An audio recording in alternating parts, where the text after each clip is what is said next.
السلام علیکم ورحمۃ اللہ وبرکاتہ۔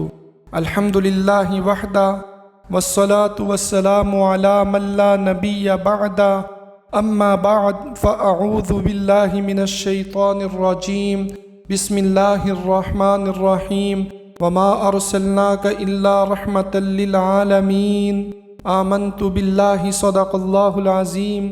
سب تعریفیں اللہ کے لیے ہیں جو دلوں کا مالک ہے، جو زمانے کا پروردگار ہے۔ درود و سلام ہو اس ہستی پر جو کائنات کی سب سے بڑی نعمت ہیں، جو نبیوں کے تاجدار ہیں، جو سیدنا ابراہیم علیہ السلام کی دعاؤں کا حاصل ہیں، جو اس کائنات میں رحمت للعالمین ہیں۔ سامعین محترم، ہم پیچھے چلیں 1400 سال پہلے دنیا ظلم کے اندھیروں میں ڈوبی ہوئی نظر آتی ہے۔ انسانیت سسک رہی تھی، بے گناہ بچیاں زندہ دفن کی جا رہی تھیں، طاقتور کمزور کو کچل رہا تھا، علم کی جگہ جہالت کا راج تھا۔ یہ وہ وقت تھا جب اللہ نے اپنی سب سے بڑی رحمت اس دنیا میں نازل فرمائی۔ 12 ربیع الاول، جمہور کے قول کے مطابق 8 ربیع الاول کی روشن صبح، مکہ مکرمہ میں سیدہ طاہرہ آمنہ کے گھر میں اللہ نے ایک ایسے فرزند کو پیدا کیا، ایک ایسا بچہ پیدا ہوا جس کی پیشانی سے روشنی آسمانوں تک پہنچ گئی، جس نے اس کائنات میں آ کے اللہ کے دین کو ساری دنیا کے سامنے پیش کرنا تھا۔ یہ وہ عظیم بچہ جنہیں دیکھتے ہی دنیا کی تقدیر بدلنے لگی۔ ایران کے آتش کدے بجھ گئے، کیسر و کسریٰ کے محلات لرز گئے، زمین سے آسمان تک نور چھا گیا۔ یہ اعلان تھا دنیا والوں، اب ظلم کی رات ختم ہوئی، اب رحمت کی صبح طلوع ہوئی۔ یہ بچہ بظاہر یتیم پیدا ہوا، لیکن اللہ کا محبوب تھا، بچپن ہی سے امانت دار مشہور تھے، جوانی میں صادق و امین تھے، قریش بھی گواہی دیتے تھے یہ بچہ جھوٹ نہیں بول سکتا۔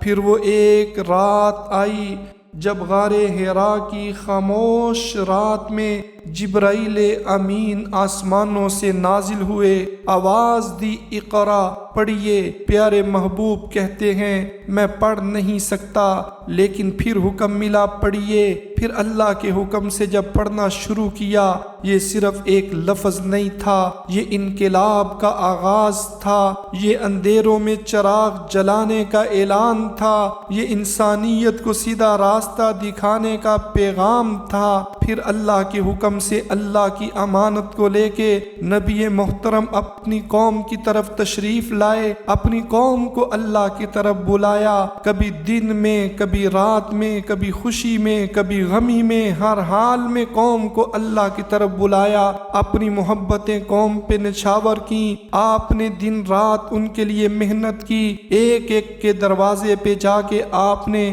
ان کی منت کی، انہیں اپنے اللہ کا تعارف کرایا۔ نبی کی محبت کا قوم نے کیا صلہ دیا، نبی کے جذبات کا قوم نے کیا صلہ دیا، نبی کی شفقتوں کا قوم نے کیا صلہ دیا۔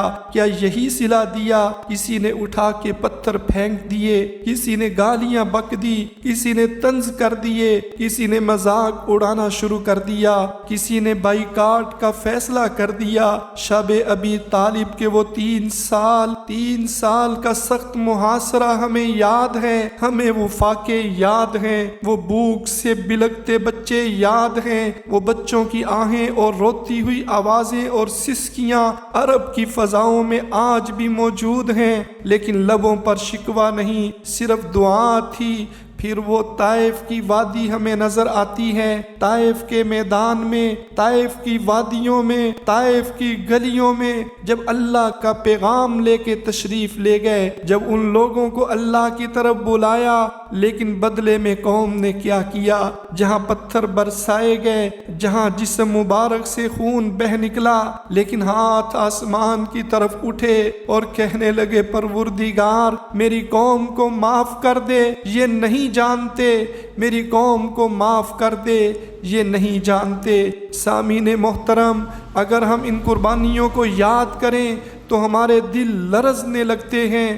13 سال مکہ مکرمہ میں تبلیغ کی، کبھی نرم لہجے میں، کبھی بلند آواز میں، کبھی دروازے پر جا کر، کبھی میلوں دور کا سفر کر کے، پھر اللہ نے حکم دیا پیارے محبوب اب مدینہ کی طرف ہجرت کیجئے۔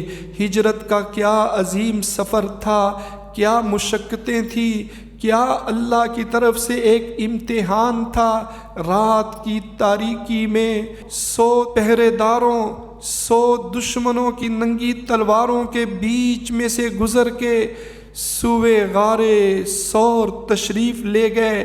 غار ثور کی 3 راتیں کتنی مشقت بری راتیں تھیں۔ پھر وہاں سے مدینہ منورہ کا سفر اور اس سفر کی مشقتیں، پھر پیارے محبوب کا مدینہ میں پہنچنا، لوگوں کا جوک در جوک جمع ہو جانا، انصار اور مہاجرین میں بھائی چارہ قائم کرنا، پھر انصار مہاجرین ایک جان بن گئے، عدل کی ریاست قائم ہوئی۔ پھر اللہ کے حکم سے اللہ نے جہاد کا حکم دیا، پھر بدر کا میدان سجا۔ 313 کمزور مسلمان لیکن دل ایمان سے مضبوط تھے، اللہ کی مدد نصرت پہ یقین تھا، نبی محترم کی دعوت پہ میدان میں اکٹھے تھے۔ سامنے دشمن ہیں لیکن ان کی نظر اپنے رب پر تھی۔ آسمانوں سے مدد اترتی ہے، فرشتے مدد کے لیے آتے ہیں اور اللہ فتح مبین عطا کرتا ہے۔ احد میں آزمائش آئی، خندق میں صبر کی دیوار کھڑی ہوئی، لیکن نبی محترم صلی اللہ علیہ وسلم نے سکھایا فتح صرف ہتھیار سے نہیں، ایمان سے ملتی ہے۔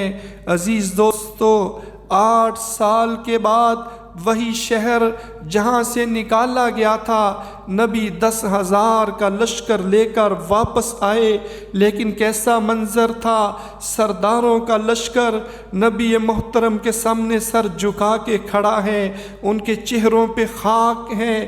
دشمن سامنے کھڑے تھے، جنہوں نے ظلم کیا تھا، جنہوں نے قتل کیا تھا، جنہوں نے جلا وطن کیا تھا، لیکن یہاں زبان رسالت ہے، یہاں رحمت للعالمین ہیں، یہاں ساقی کوثر ہیں، یہاں امام الانبیاء ہیں، یہاں سرور کونین ہیں، یہاں پیارے رسول پاک صلی اللہ علیہ وسلم ہیں۔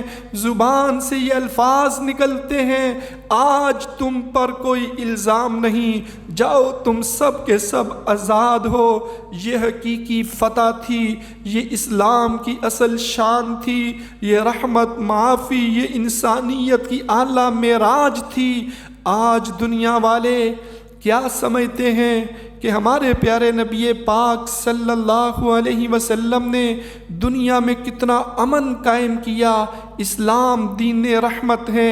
میرے محترم دوستو، پھر وہ گھڑی آئی، آخری حج، آخری خطبہ، لاکھوں کا مجمع، نبی پاک فرمانے لگے، اے لوگو سن لو، تمہارا رب ایک ہے، تمہارا باپ ایک ہے، کسی عربی کو عجمی پر کوئی فضیلت نہیں، کسی گورے کو کالے پر کوئی برتری نہیں۔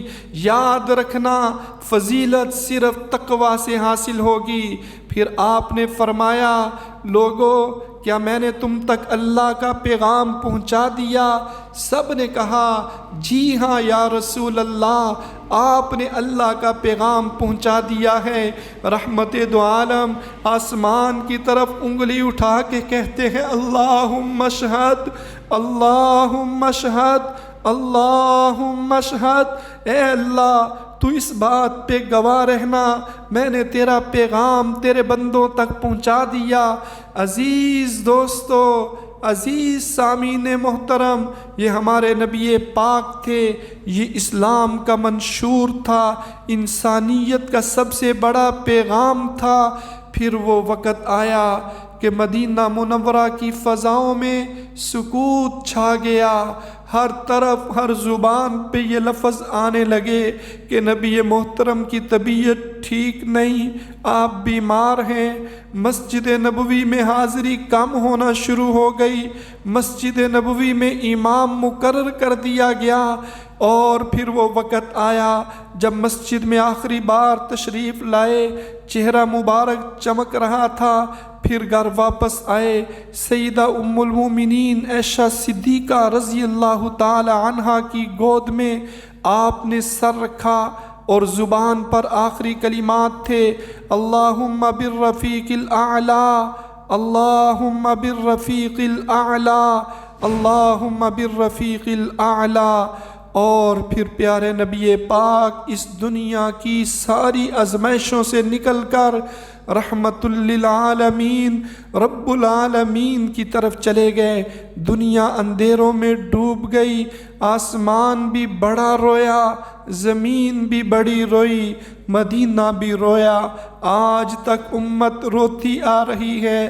پیارے نبی پاک محبوب کبریاء رحمت دو عالم جناب محمد الرسول اللہ صلی اللہ علیہ وسلم کی جدائی، آپ کا اس دنیا سے چلے جانا، میرے عزیز دوستو، یہ بہت بڑا مشکل امتحان تھا، لیکن عزیز دوستو ہماری کچھ ذمہ داریاں ہیں، محمد الرسول اللہ کے غلاموں کی ذمہ داریاں ہیں کہ آج ہم صرف میلاد مناتے رہیں گے، کیا آج ہم صرف نعرے لگاتے رہیں گے، کیا آج ہم صرف چراغاں کرتے رہیں گے، کیا ہم نبی محترم کی سنت پر چلنے کے لیے تیار ہیں، کیا ہم سچ بولتے ہیں، کیا ہم وعدے پورے کرتے ہیں، کیا ہم دلوں کو معاف کرتے ہیں؟